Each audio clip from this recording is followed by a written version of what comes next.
اللہ جزائے خیر دے. حضرت مولانا الیاس صاحب رحمۃ اللہ علیہ نے اپنا سب کچھ لگا دیا, یہاں تک کہ کھانے کو کچھ نہیں بچا. تو اپنے ساتھ جو مرکز میں ہمارے اپنے پاس پڑھنے والے جو اس ٹائم کے میواتی تھے, ان کو کہا کہ ایک کام کرو, دیکھو میرے پاس اب تمہارے کو کھلانے کو کچھ نہیں ہے, میں تمہارے کو سفارش نامہ لکھ دیتا ہوں, دلی میں بہت سارے مدرسے ہیں, تم کسی مدرسے میں جا کے پڑھ لو, لیکن یہاں تو اب کچھ نہیں ہے.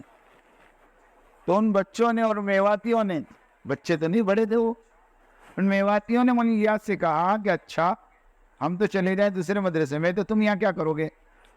کہا کہ دیکھو یہ درخت ہے, یہ درخت کا گولر کھا لوں گا, اور یہ حوض ہے, یہ حوض کا پانی پی لوں گا, اور میری زندگی کے جتنے دن بچے گزار دوں گا. گولر سمجھتے گولر؟ ہاں, وہ گولر ہوتے تھے اس زمانے میں. ایک بہت بڑے عالم, وہ رمضان میں نظام الدین پہنچے, سوچے کہ یہاں تو افطاری کا دسترخوان بڑا بہترین ہوگا, رات کا کھانا بھی بڑا بہترین ہوگا, مرکز ہے پوری دنیا کا. تو دسترخوان پہ بیٹھے افطاری میں, تو گولر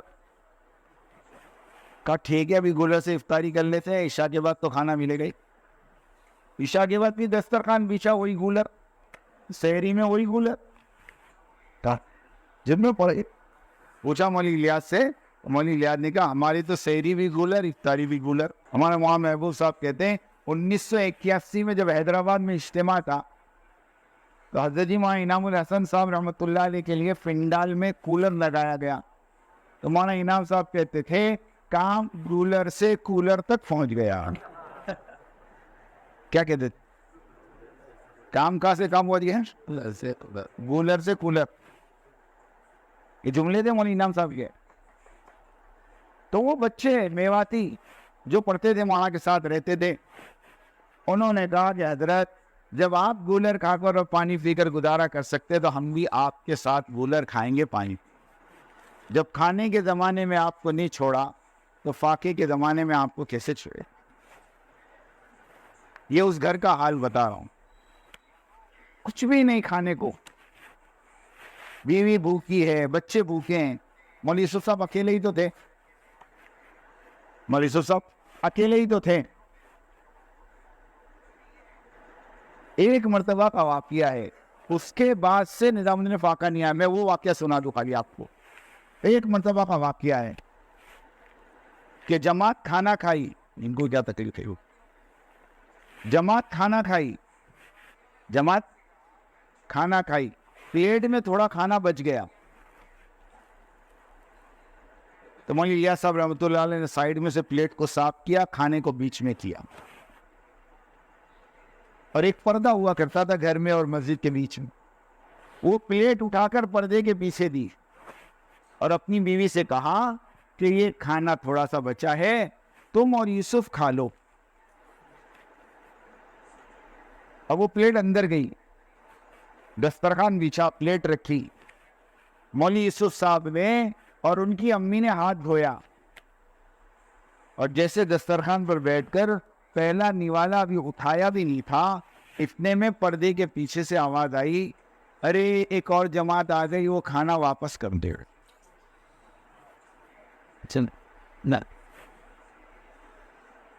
ماں نے مولوی یوسف کا ہاتھ وہی روک دیا کہ بیٹا رک جا, اور اٹھا کے وہ پلیٹ دے دی. اب بچہ تو بچہ ہوتا ہے نا, مولوی یوسف رونے لگے. مولوی یوسف صاحب چھوٹے سے تھے, رونے لگے.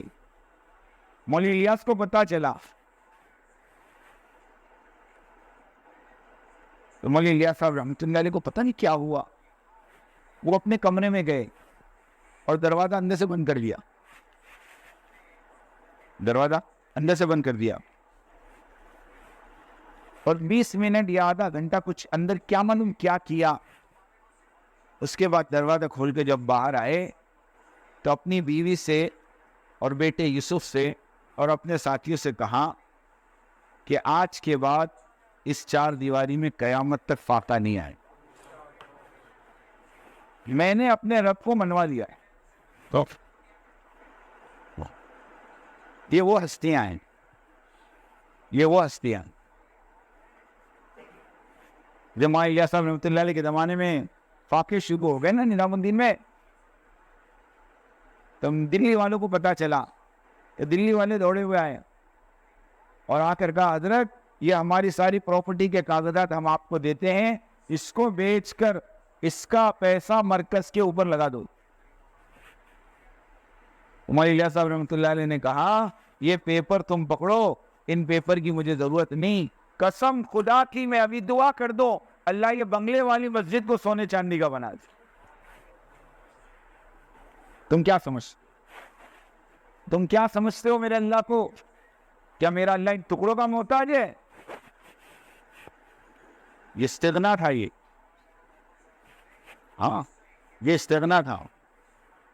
حضرت مولانا زکریا صاحب رحمۃ اللہ علیہ کہتے ہیں میں اعتکاف میں تھا اور باہر لڑنے کی آواز آئی زور زور سے, میں گھبرایا تو کیا ہوا نظام الدین نے, میں باہر آیا تو مولوی یوسف صاحب رحمۃ اللہ علیہ ایک دلی والے کو غصہ کر رہے تھے. میں نے پوچھا کیا ہوا, تحقیق کی تو پتا چلا کہ وہ دلی والا بہت بڑی رقم لے کر آیا تھا مولوی یوسف کے پاس, اور آ کر مولوی یوسف صاحب کو کہہ رہا تھا کہ میرا ہدیہ لے لو, اور وہ مولوی الیاس کا بہت قریبی ساتھی تھا. تو حضرت مولانا صاحب رحمۃ اللہ علیہ اتنا غصہ اس پر کہ پورا مرکز جمع کر دیا کہ تیری ہمت کیسے ہوئی یہ پیسہ یہاں لانے. مولانا زکریا صاحب نے پھر مولانا یوسف کو کہا اجی یہ تمہارے ابا کے ساتھیوں میں ہیں, اور تمہارے ابا کے زمانے سے آتے ہیں یہاں. جب ابا کا نام سنا تو تھوڑے ٹھنڈے پڑ گئے. مولانا زکریا صاحب تو بڑے تھے, مولانا یوسف صاحب کے سسرے ہوتے ہیں. مولانا یوسف کو پہاڑ کے اندر لے گئے, اور وہ جو ساتھی تھے ان سے معافی مانگا, وہ ان کا مزاج تھوڑا گرم ہے, یہ غصہ ہو گئے, معاف کرنا. تو وہ جو مالدار آیا تھا اس نے کہا کہ نہیں تمہارے معافی مانگنے سے میرا اتنا اثر نہیں ہوا جتنا اس آدمی کا استغنا دیکھ کر اثر ہوا.